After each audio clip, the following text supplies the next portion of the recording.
abrir la Biblia para continuar con el estudio intensivo del libro de Apocalipsis, que estamos ya en el capítulo 21 y nos quedamos en el versículo 18 en adelante. Solamente voy a leer el versículo 18 y ya eventualmente vamos a ir estudiando versículo por versículo, y ustedes van a estar con mucha atención para estar recibiendo este conocimiento, esta palabra. Y en esta ocasión le pusimos al mensaje cómo es la Nueva Jerusalén, porque estamos estudiando de una manera profunda el lugar o la estadía eterna de la iglesia de nuestro Señor Jesucristo, que es algo maravilloso que cada vez que lo estudiemos vamos a ir descubriendo cosas nuevas, maravillosas que la Biblia nos enseña. Apocalipsis 21, 18 y 19, vamos a leerlo y dice así: y el material de su muro era de jaspe, mas la ciudad era de oro puro semejante al vidrio limpio. Y los fundamentos del muro de la ciudad estaban adornados de todas piedras preciosas. Vamos a dejarlo hasta ahí para poder iniciar con esta enseñanza. Pero antes de que continúe, tomen sus lugares, por favor, tómense sus asientos. Estén muy atentos a la palabra de Dios, porque creo que vale la pena estar muy atento, porque es ahí donde dice el apóstol Pedro que estemos atentos como a la palabra, como una antorcha que alumbra en lugar oscuro hasta que el día esclarezca y el lucero de la mañana salga en nuestros corazones. Vamos en esta ocasión a hablar acerca de cómo es esta ciudad, la Nueva Jerusalén, de una manera un poquito más profunda, para poder tener un poquito más de conocimiento acerca de esta ciudad. Ya estudiamos anteriormente que Juan vio, dice la Biblia, un monte muy alto, es muy probable que sea el monte Jerusalén, de Sión, y vio literal y físicamente descender del cielo una ciudad, de acuerdo a lo que ya estudiamos, una ciudad ya construida. Una ciudad ya, ya lista, ya preparada, con las maravillas y los detalles. Gracias. Estoy un poquito enfermo en mi garganta, me van a tener un poquito de paciencia, ¿verdad? Con todas las maravillas y los detalles arquitectónicos, de ingeniería, nada más y nada menos que de nuestro Señor y Salvador Jesucristo. Y estas maravillas arquitectónicas y estos detalles de esta ciudad y las cosas que vamos a aprender son solamente cosas creadas o cosas creativas que solamente nuestro Dios y Salvador puede hacer. Como dice Hebreos 11, versículo 10, acerca de esta ciudad precisamente, donde dice claramente el apóstol Pablo que cuyo hacedor, o pudiéramos decir cuyo arquitecto y creador y constructor de esta ciudad es Dios. Porque dice aquí que Dios le respondió a Moisés, porque Moisés no esperaba solamente las cosas materiales, sino que esperaba una ciudad con fundamentos, porque es precisamente lo que nosotros vamos a aprender en esta mañana, con fundamentos cuyo artífice y hacedor es Dios. O sea, Cristo Jesús dijo algo muy interesante acerca de esto cuando Él mencionó: voy pues a preparar lugar para vosotros. Eso significa que ahora, quizás en este momento, a lo mejor está preparando ese lugar. Naturalmente que estamos hablando del lugar donde va a estar siempre y eternamente reinando, la iglesia, la esposa, la amada del Cordero. Cuando Jesús habló de preparar lugar para nosotros, está hablando que Él está preparando moradas, está preparando habitaciones, está preparando un lugar donde nosotros vamos a poder estar eternamente a su lado, reinando con Él para siempre. Y Él terminó esta frase diciendo, para que donde yo estoy, ustedes estén conmigo. Está hablando naturalmente de un reino en el cual vamos a ser coparticipantes con Él, vamos a ser en todo coherederos, coparticipantes como reyes y sacerdotes de nuestro Dios y Salvador Jesucristo. Al decir voy pues a preparar lugar para vosotros, eso significa que está siendo preparada esa ciudad, nada más y nada menos que por nuestro Dios y Salvador Jesús el Cristo, al quien servimos en esta mañana. Y la descripción, o toda esta descripción de esta maravillosa ciudad, es la que estamos en esta ocasión estudiando, aquí en este capítulo 21. Desde que iniciamos el capítulo 21, estamos estudiando de esta ciudad. En este capítulo, que pudiéramos decir que es un capítulo de los más gloriosos, de los más maravillosos, de los más sorprendentes, que asombra a la mente humana la descripción de lo que Juan está diciendo que está viendo, de tal forma que se puede expresar solamente con palabras que nosotros tenemos en nuestro lenguaje, pero es muy difícil describir tanta belleza y tanta arquitectura tan maravillosa que Dios está haciendo precisamente con esta ciudad. Perdón. La arquitectura es una de las profesiones que yo considero, porque yo soy constructor, o sea, yo trabajo en construcción. Puede ser una de las profesiones más maravillosas que existen en cuanto a lo que tiene que ver con la creatividad, porque una persona que estudia arquitectura tiene que ser una persona creativa. Un arquitecto tiene que ser natural y definitivamente una persona que ame el diseño, que le guste dibujar, pero sobre todo que tenga el don de la creatividad. Esto es naturalmente algo inevitable, algo que tiene que definitivamente desarrollar un arquitecto. Esto que ustedes ven aquí, así, si ustedes ven a sus lados, voltean hacia atrás, hacia el santuario, este primero fue un diseño, fue algo que estaba en la mente de un hombre. Después se materializó ya con la construcción. Ya lo que ustedes ven fue precisamente algo que alguien en su mente y en su creatividad lo dibujó y después lo hizo material. Cada una de estas columnas que ven estaba dentro de la imaginación, dentro de la creatividad de un arquitecto. Ahora vemos algo interesante aquí.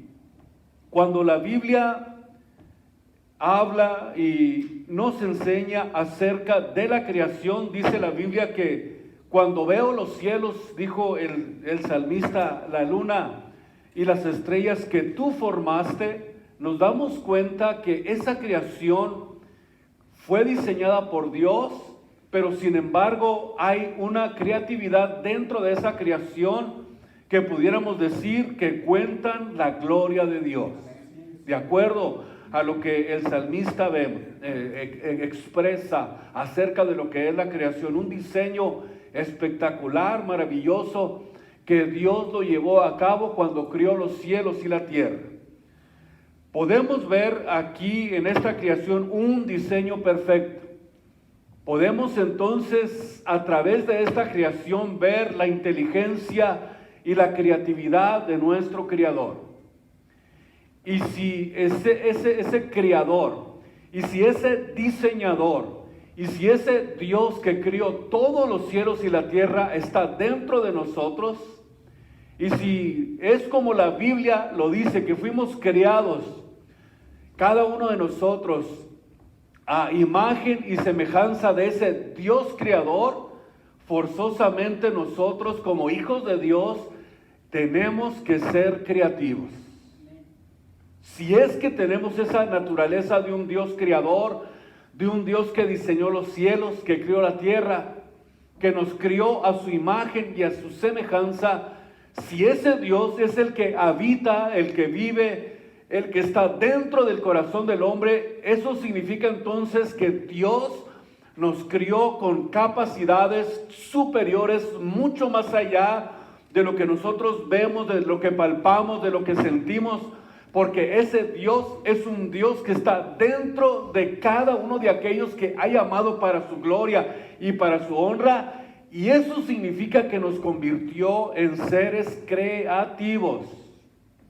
Ahora, esto no significa que todos vamos a ser arquitectos de ninguna manera, sino que estoy hablando de algo más allá de lo que pudiéramos decir que se ve, que se toca, que se palpa.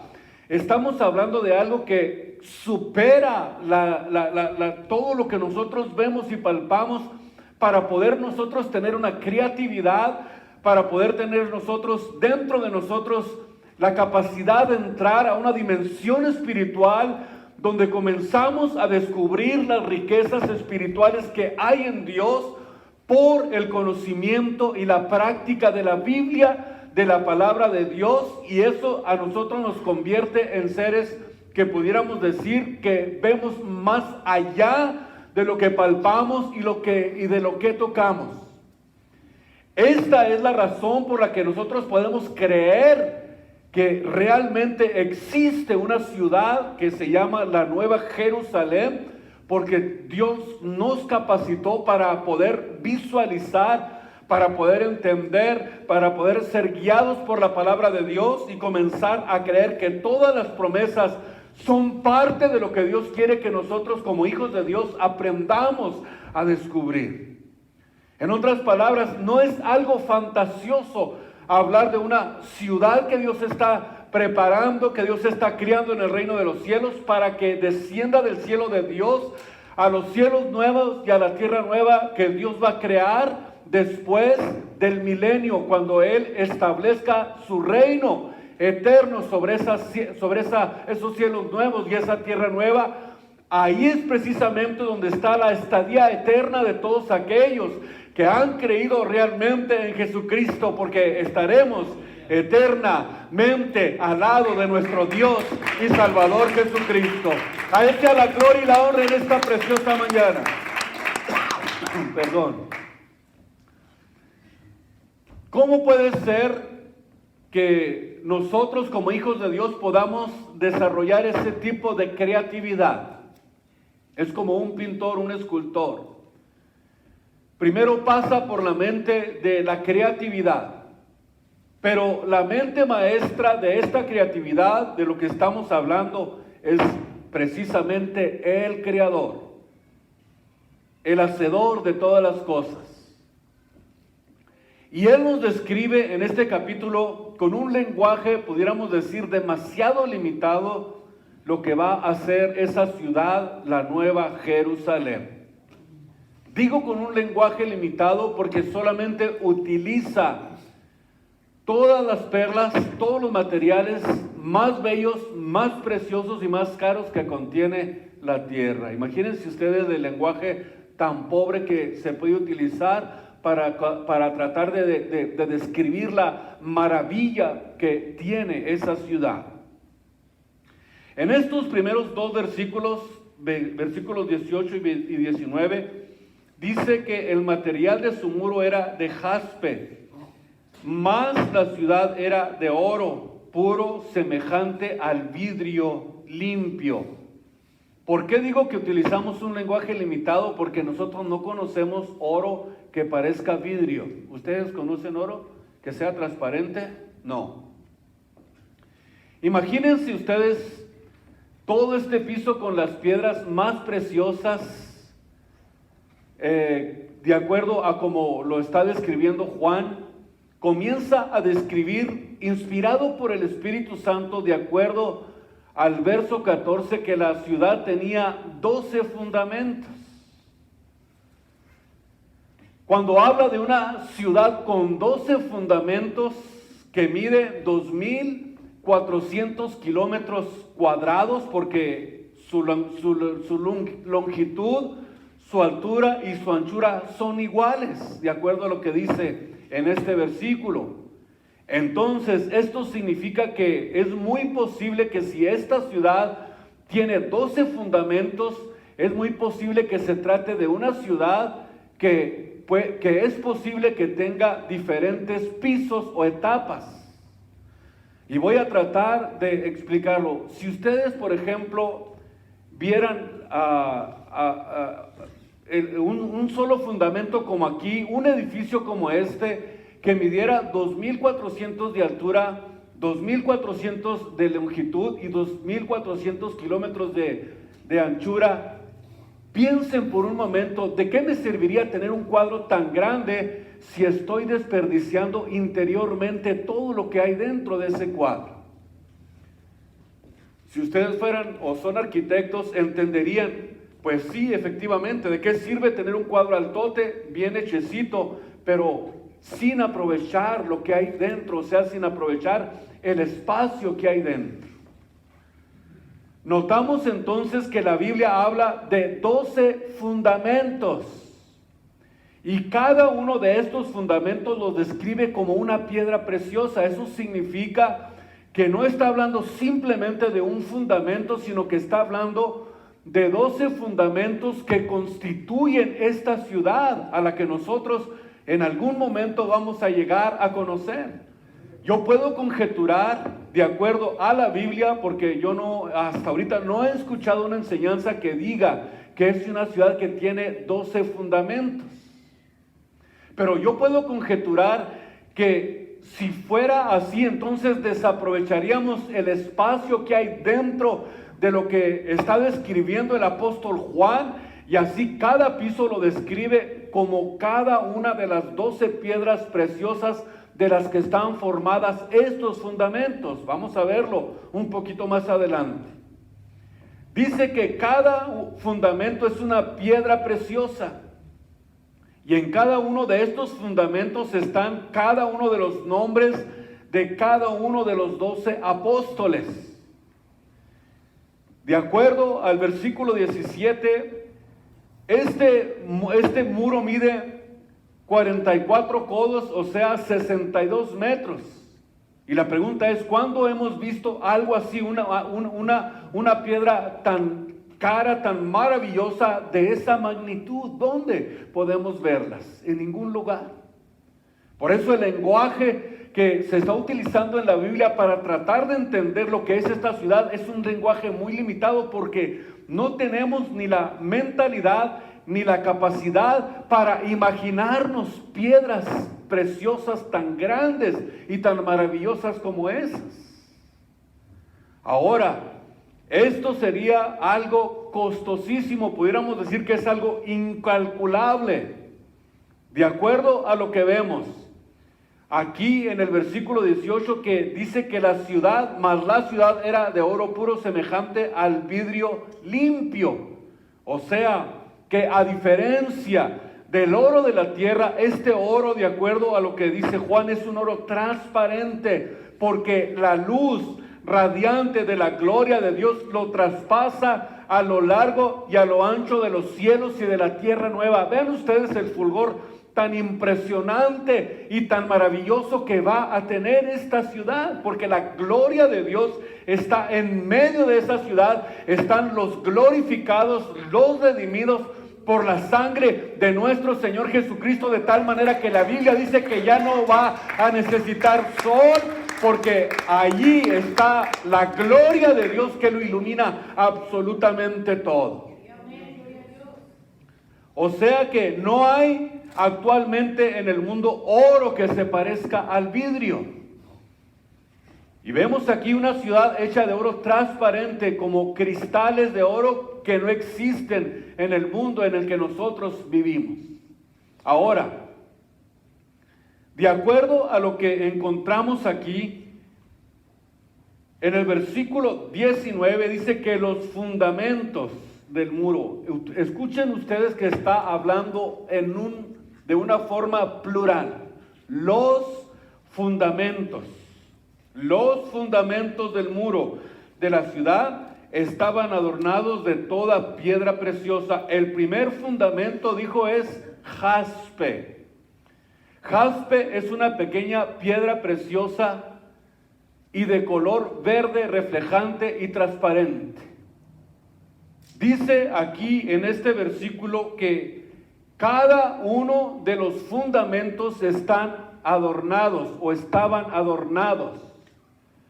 Y esta palabra adornados es la palabra griega cosmeo, y de ahí precisamente se deriva la palabra cosméticos, que significa poner en orden o decorar.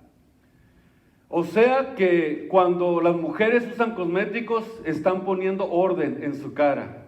O sea, se están decorando, de acuerdo a lo que significa la palabra cosméticos. Y esto naturalmente que es algo real, algo que nosotros pudiéramos decir que cuando Dios está decorando, está poniendo orden, significa que encontramos que Dios está decorando, que Dios está poniendo en orden cada uno de los fundamentos de esta ciudad, que son ¿cuántos dijimos? 12 fundamentos. Número 1 dijimos el jaspe. Por eso tenemos que estar conscientes que se trata de una palabra en plural, los fundamentos. El segundo, de acuerdo a lo que encontramos aquí en la Biblia, es el zafiro. Era algo que los antiguos conocían y es algo similar al jacinto, que aparece en muchos libros del hebreo, del arameo. Y este es mencionado aquí, o puede utilizarse como referencia o referial al lápiz lazuli, que significa una piedra preciosa que es de azul celeste salpicada con dorado y comparable al diamante. Ustedes nada más utilicen la imaginación y piensen que cada uno de los fundamentos es como una piedra preciosa, que mide ¿cuánto? 2,200 kilómetros. ¿Han visto algo similar a esto? ¡Wow! Ni siquiera nos cabe en la mente. Ni siquiera. Dijimos, el segundo fundamento es zafiro. El tercer fundamento es calcedonia en el original, o ágata, que es la palabra que se conoce en el original, era calcedonia, pero es o ágata, y no se menciona en ningún lugar de la Biblia más que solamente aquí, y se nombra Calcedonia por la ciudad de origen que todavía existe en Turquía. Número 4, esmeralda, muy conocida en la antigüedad, conocida por los hebreos cuando salieron de Egipto, y se menciona con claridad en el Antiguo Testamento, y es de color verde. Número 5, sardónica, del griego, que es onice.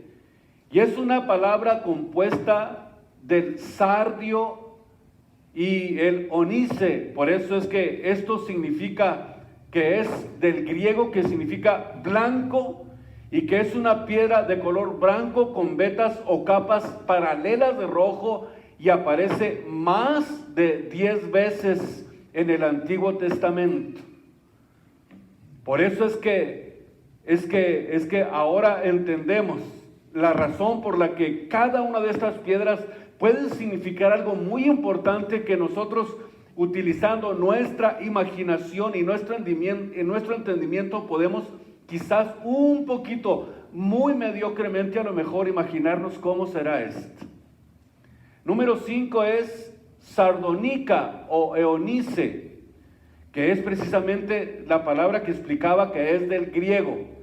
Y también está la palabra cronalina, que es sardio, en honor a la ciudad de Sardis, que de ahí surgió esta palabra sardión del griego en el Nuevo Testamento, y era una piedra que pertenecía a la familia del cuarzo, cuyo tinte oscilaba desde el rojo y el anaranjado y hasta rojo oscuro y escarlata. Cada una de estas descripciones que nosotros estamos tratando de comprender es con la intención de identificar en lo más posible, tratar de comprender cómo es que está adornada o cómo es esta nueva Jerusalén. Vamos entonces vamos en el número 7, que es crisólito. Yo creo que los van a estar poder viendo cada uno de los que estoy mencionando. Este vocablo significa crisos litos y significa piedra de oro, que es de color dorado y se asemeja al berilio de color amarillo transparente. Berilo es el número 8, que es un mineral con muchas variedades de gemas que se ven desde el verde esmeralda hasta el dorado y el azul claro aguamarina. El número 9 es el topacio. El topacio antiguo era una piedra más suave con un color entre verde y amarillo. Imagínense ustedes en cada uno de los fundamentos estos colores transparentes, algo que a lo mejor con nuestra imaginación es difícil de poderlo comprender. El crisopaso, la forma moderna de esta joya, es una variedad de cuarzo color verde manzana. El nombre del griego sugiere una gema con tintes dorados, además de la tonalidad verde básica. Jacinto, número 11, en la actualidad esta piedra ¿cómo se pronuncia esto? Es un circonio transparente de color rojo o café. La gema lustrosa que vio Juan era de color azul o violeta. Y por último tenemos el número 12, que es la amatista. Es un cristal transparente de cuarzo cuyo color morado oscila entre varias tonalidades y matices y más brillante que el jacinto. Ahora, piensen ustedes que la descripción que Juan está haciendo de esta ciudad, imagínense por un momento cómo será. Nosotros no tenemos ni idea en nuestra mente, porque creo que nuestra capacidad está muy limitada, pero nos guiamos y tratamos de comprenderlo por la forma en la que Juan la declara. Imagínense ustedes, por decir, la variedad que existe entre los 12 fundamentos que hay en esta ciudad, donde en cada uno de los fundamentos están escritos los nombres de los apóstoles que Jesucristo escogió para que tuvieran esos nombres ahí. Y aquí en el versículo 21, donde estamos, en el capítulo 21, versículo 21, también habla de 12 puertas. Eran 12 perlas en cada una. Imagínense ustedes, puertas de perlas. Pero a lo mejor si pensamos en una puerta, a lo mejor pensamos en una puerta donde apenas cabemos nosotros. Pero dividan ustedes 2.400 kilómetros en 12 partes. Y de ese tamaño es la perla. Ahí me lo traen de tarea, si quieren, la semana que entra. De ese tamaño serán las puertas. ¿Sí me entendieron? 2.400 kilómetros, divídanlos en 12.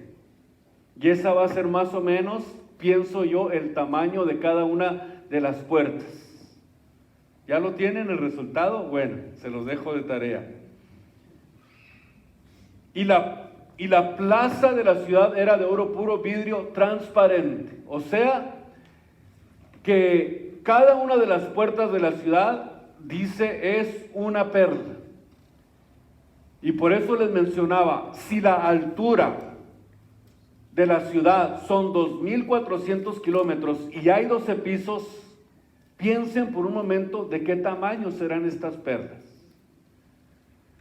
Así como en la tierra las perlas se forman como una reacción a las heridas infringidas o que sufren las ostras dentro del capuchón, o sea, dentro del capuchón de las ostras. ¿Sabían ustedes que así se forman las perlas? Las perlas se derivan de las heridas de las ostras y forman en su interior perlas. Entonces, estas piedras gigantescas y sobrenaturales que nosotros estamos viendo aquí, que Juan dice claramente que son como perlas, están ahí porque nos recordarán todo el tiempo. No sé si todos los días, pero no, allá no hay tiempo. Pero estas piedras gigantescas sobrenaturales que están allí en la ciudad gigantescas, nos recordarán todo el tiempo a todos nosotros, a todos los redimidos, a todos los santos, a todos los que creímos en Jesús, nos van a recordar toda la eternidad cuál fue la magnitud del sufrimiento de nuestro Señor Jesucristo. Así como los beneficios eternos que obtuvo a nuestro favor. ¿Cómo es que logramos nosotros obtener todas esas riquezas espirituales, todas esas promesas maravillosas de nuestro Señor Jesucristo?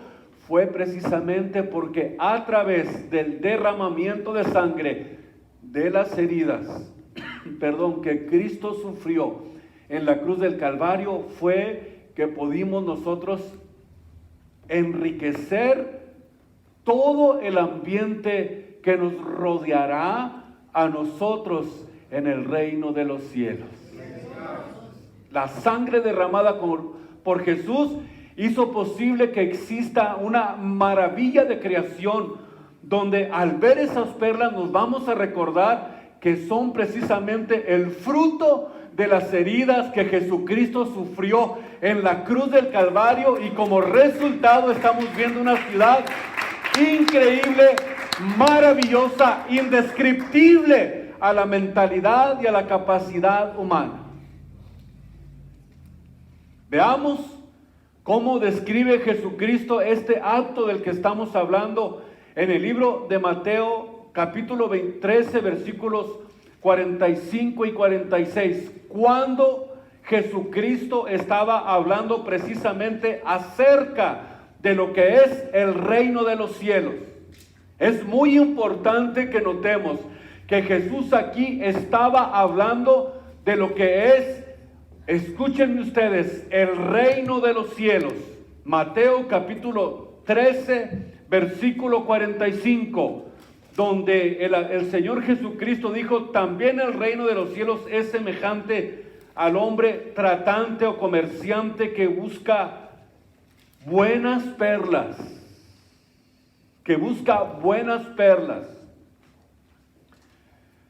Y en el versículo 46, que hallando una preciosísima perla, fue y vendió todo lo que tenía y la compró.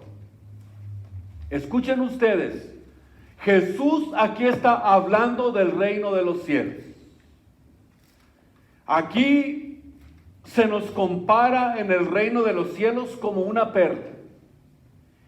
Y vemos que todo lo que este mercader tenía, dice la Biblia, que lo vendió absolutamente todo. Todo lo que tenía lo vendió, porque todo lo que tenía aquí en esta tierra no valía la pena con el valor que tenía esa perla. Ahora entiendo el mensaje de Jesús. ¿Quién es capaz de dejarlo todo? Acuérdense que Cristo les dijo a sus discípulos: deja todo y sígueme.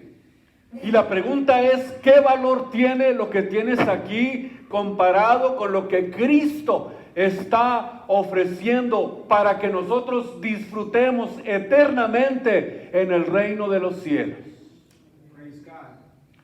¿Quién es capaz de dejarlo absolutamente todo? Él vio que era una perla realmente preciosa que valía la pena y dijo: voy a vender todo lo que tengo con tal de poseer, con tal de tener esa perla que es tan valiosa, y hizo todo lo imposible para poder adquirirla. Pablo dijo que cuando descubrió y se encontró con nuestro Señor Jesucristo, él dijo: todo lo que yo tenía, todo lo que yo era, todas mis capacidades, toda mi riqueza, todo lo que yo pude tener en esta tierra, ahora lo tengo por estiércol, por el eminente conocimiento de mi Dios y Salvador Jesucristo. Por eso la pregunta es: ¿dónde está tu corazón? ¿Dónde está tu corazón? ¿En las cosas de la tierra? ¿O realmente estás esperando el momento de partir de esta tierra y estar presente al Señor para poder disfrutar de esas riquezas que Dios ha preparado para todos aquellos que le aman y están esperando pacientemente el día de la venida de nuestro Señor Jesucristo? No hay nada que se pueda comparar con lo que Cristo está ofreciéndonos. Yo creo que lo que nosotros podamos adquirir aquí en esta tierra no se compara. Pablo dijo que era como basura, que era como estiércol, comparado con las riquezas que hay en esa ciudad maravillosa llamada la Nueva Jerusalén. Todo lo estimo por basura, dijo el apóstol Pablo, por el eminente conocimiento de mi Señor y Salvador Jesucristo. En otras palabras, el conocimiento de Cristo debe de convertirse en una perla que no tiene valor, que es incomparable, que no la podemos cambiar absolutamente por nada de lo que esta tierra contiene, porque la tierra y los cielos pasarán, pero la palabra de Dios permanece para siempre. La palabra de Dios permanece para siempre. Las promesas de Dios son eternas, no temporales. Qué claro es lo que está diciendo mi Señor y Jesucristo. Dios nos muestra maravillosos detalles. Escuchen ustedes, con esto quiero terminar. Dios nos muestra maravillosos detalles que le reveló a Juan para que nosotros comparemos, para que nosotros reflexionemos.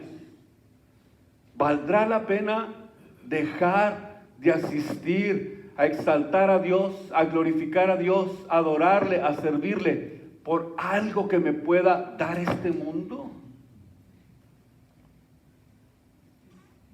¿Valdrá la pena? ¿Por qué lo digo? Porque Hebreos 10 dice que no debemos de agarrar la costumbre de dejar de congregarnos, porque eso te va a apartar eventualmente de las promesas de Dios sin darte cuenta. Cuando menos pienses, vas a perder toda la riqueza, toda la maravilla que Dios está haciendo con nosotros. Dios quiere que entendamos que todo lo que Él está describiendo aquí detalladamente es para provocarnos a celo, para que comencemos a hacer una comparación si realmente vale la pena o no servir a Jesucristo. Por eso, como dijo Josué, decide hoy a quién quieres servir. Si a las cosas de la tierra, las cosas del mundo, o a Cristo. Por eso necesitamos decidir, necesitamos determinarnos. No debemos de estar claudicando en dos pensamientos. No podemos estar queriendo las riquezas de la tierra, las pasiones del mundo. No podemos estar con un pie en el mundo y un pie disque sirviendo a Jesucristo, porque no es el sistema de Dios. Él dice: dame, hijo mío, tu corazón, y miren tus ojos por mis caminos. O sea, entrégale realmente todo a Jesucristo y deja de claudicar en dos pensamientos. Si Cristo es Dios, sírvele a Él. Si es tu pasión el mundo, pues hazlo para el mundo. Pero no puedes servir a dos señores, porque vas a quedar mal con uno. La decisión es muy importante. Si yo he decidido servir a Cristo, me voy hacia adelante con Jesucristo, no mirando absolutamente todo lo que queda atrás, sino extendiéndonos hacia adelante, extendiéndonos hacia el premio de la soberana vocación de Dios, que es en Cristo Jesús, Señor nuestro. Nosotros sabemos a dónde vamos. Nosotros entendemos qué es lo que nos espera en la eternidad. Estamos seguros con Jesucristo en esta preciosa mañana. Diga conmigo: yo estoy seguro con Jesucristo. Pónganse de pie. Yo estoy seguro con Jesús.